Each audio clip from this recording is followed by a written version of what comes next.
Good morning guys. Update lang sa aming backyard garden, small garden. So, ayan, looking green. Ayan na, marami na kaming mga ano dito. So, ayan na yung kamote. Yan, ang ganda na ng tubo niya. Tapos, dito yung mga sitaw. Ayan, paikot siya. Ay, hindi naman actually paikot, parang L-shape lang siya. Tapos, dito yung konting ampalaya lang tinanim namin ngayon. Konti lang ampalaya tinanim ni George. So, ito siya. Ayan, yung dalawang ano lang siya, dalawang puno lang. Tapos, mababa lang yung ginawa niyang ano, gagapangan niya.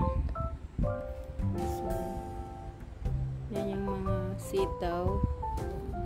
Pagapang na siya. So,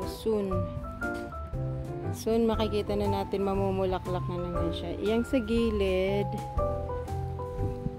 Yan. Ito yung mga bawang. So, yan yung bawang. So, dalawang linya yan. So, yan. Pag ano, yan. Isa dito sa gilid. Tapos, may isa pa dun sa kabila. Tapos, itong neighbor namin, may tanim din siyang ampalaya. Diyan sa bakod lang pinagapang. So, inaalalayan na lang namin yan ng ano. Kasi, kumakapit siya, kinakabitan niya yung bawang. So, nililipat. Inaalalayan na lang. Para wag siyang tumawid dito sa amin. Actually, andito na lahat ng dahon niya sa amin. Pero, pag nagbunga naman yan, ano na lang namin sa kanila. Ibibigay or kami na rin mag-harvest. Mabait naman yan eh. So yan. So dito merong tinanim si George na 4 na tomato. Grabe ang sikat ng araw ngayon. Pero hindi naman siya yung humid. So okay lang yung so kahapon nagdilig kami kaya basa pa yung ano. Si George para nagdilig. So basa pa yung lupa. Ayan, ito yung mga malalaking tomatoes. So, pagka lumaki-laki na sila, lalagyan na naman ng ano yan, yung kanilang pangahawakan. Ayan. Ito din yung mga sili. So, may mga flower na din sila. Ayan. 4 siya.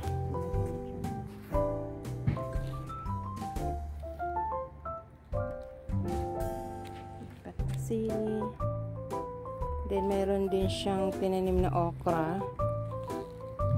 Nagsusumikap din silang tumubo, maliliit pa. Yan. So, masarap kasi ang okra, ini-steam lang namin yan. Ito hindi maganda yung tubo, pero yung nandoon parang okay lang siya. Tapos, manaligaw na kale dito. Sana wag bunutin ni George. Tapos, ito yung mga cherry tomatoes. Tumutubo lang to kasi. Malalaki na sila, oh. Cherry tomatoes. Masarap din yan kasi sa salad. Then, ito yung aming main ano ngayon, yung pipino. Nagpabila ako kay George ng pipino. Masarap kasi ang pipino pang salad-salad. So, marami siyang bunga. Sana, ayan oh. Tapos, ayun. Halos lahat ng ano niya merong bunga. Sana mag-ano siya, matumuloy-tuloy. So, yung pipino. Tapos, nandun yung sa kabila na bawang. So, ito yung bawang. Ayan. So, dalawang linyang bawang. So, yun. Maliit lang na garden to, guys. Pang libangan, pagdating ng summer. Tapos, at least, meron ka ding free na vegetable, fresh vegetable. Masarap kumain pag ano, fresh vegetable. Kinakain. Let's say, mag-ano kami ng isda. Meron kaming dahon ng kamote. Or, gusto namin magsigang. Meron kaming sitaw, okra. Hindi kami nagtanim ng talong kasi matagal tumubo. So, yung ano, Yung ampalaya, usually pino-frozen din namin yan for the whole year. So, meron kami ano. So, sabi ko ngayon, magtanim tayo ng pipino. Dati nagtatanim kami ng kalabasa, ngayon hindi kami nagtanim ng kalabasa. Medyo chill-chill lang kami ngayon sa garden. Kaya, merong ano.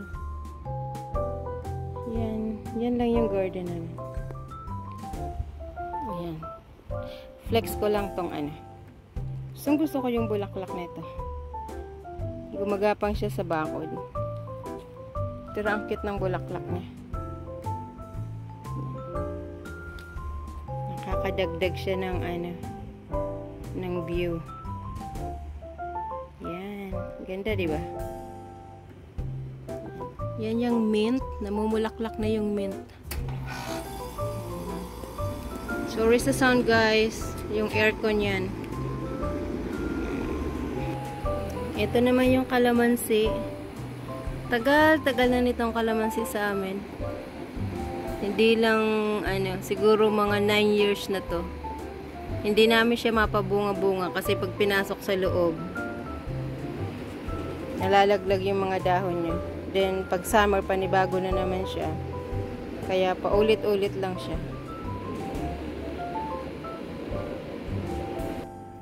Yan. Ito naman yung mga flowers namin sa, ano, sa front, sa sa harapan ng bahay. Ayan. Tumubo lang siya dyan kasi last year, yan lang tanim namin. So, may mga seeds pala siya. Tapos, inano lang ni George. Parang sinabog niya. Ayan. Nagsitubo na lang sila uli. So, wala kaming binili ngayon ng mga bulaklak. So, tumubo lang siya dyan. Yung roses, ayan, tumutubo din uli yan sa summer. Ang ganda nito. Ang ganda ng bulaklak niya. Iba-ibang kulay. Sarap ng ano niya. Ang ganda ng kulay niya. May yellow, may light yellow. Basta parang kumpleto siya ng kulay. Ang ganda niyan tingnan. So, yan sa front. Yan, meron din kaming lily. So, ito, perennial din siya. So, bumabalik din siya pagdating ng summer.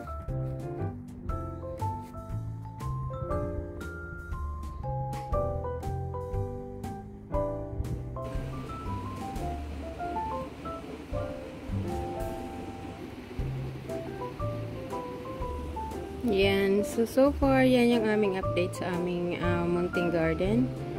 So, pag naupo kami ni George dito sa likod, ito yung aming natatanaw. It's the blue sky today. Ganda. So, dito kami nagtatambay din. Ini-enjoy yung summer. So, yan. Thank you guys for watching. God bless and take care always. God bless you all. Bye-bye.